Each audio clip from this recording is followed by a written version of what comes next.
Top of the morning, out here in the garden, the future garden with the chickens. I've moved the chickens.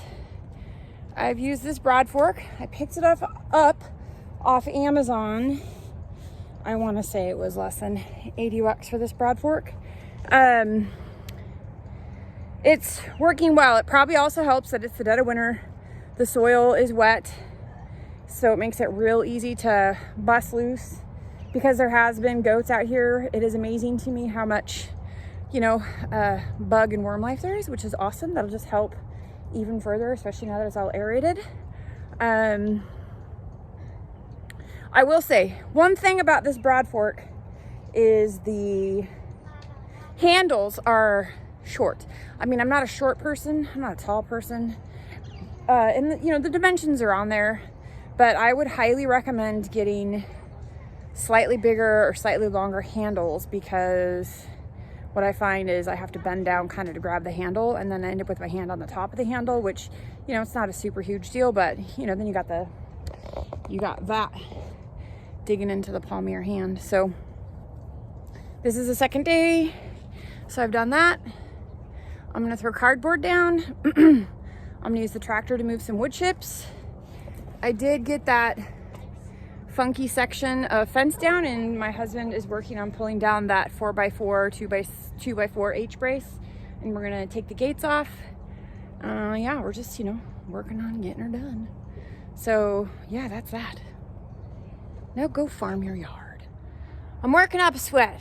It's kind of a cold day. It's overcast. There's no sun out today, so it's staying pretty cold, but that's fine. Heat's in the tools. My tool is currently a Broadfork. So I just moved the chickens, and that's where they were. And you can probably see some food scraps and everything. It's fine. They've eaten a lot. They've pooped a lot. So I'm Broadforking. I'm loosening it all up, and I'm throwing cardboard on it, and then I'm going to cover it with wood chips. And this is kind of what it looks like there after I've moved them. And so what I'm going to get out of this is I'm going to get some fertile land, because the chickens have bukkakied on it. They pooped on it, and so all their manure is sitting there. And then I'm aerating, and these spikes are, I don't know, at least 8 inches long, maybe 10. So I'm aerating down. This is my little plot. So I've gone this way, and now I'm going this way. So I've gone that way, and now I'm going this way. So I'm kind of like cross Broadforking, and it's working really well. I mean, this is really fluffing up, so I'm really stoked about this to see how this is going to work. I have made the decision that I need to get a couple more chickens, maybe 3-4 more chickens, because their rate of decimation with the 4 that I have is not fast enough.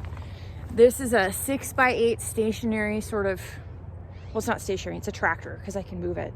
And the 4 chickens I have in there are definitely not cutting the mustard. And so, yeah, I am going to be on the lookout for minimum 2, but I'm thinking probably like 4, because I need to be able to have these chickens decimate that ground in like 3 or 4 days, because they have a lot of work to do. I would really like to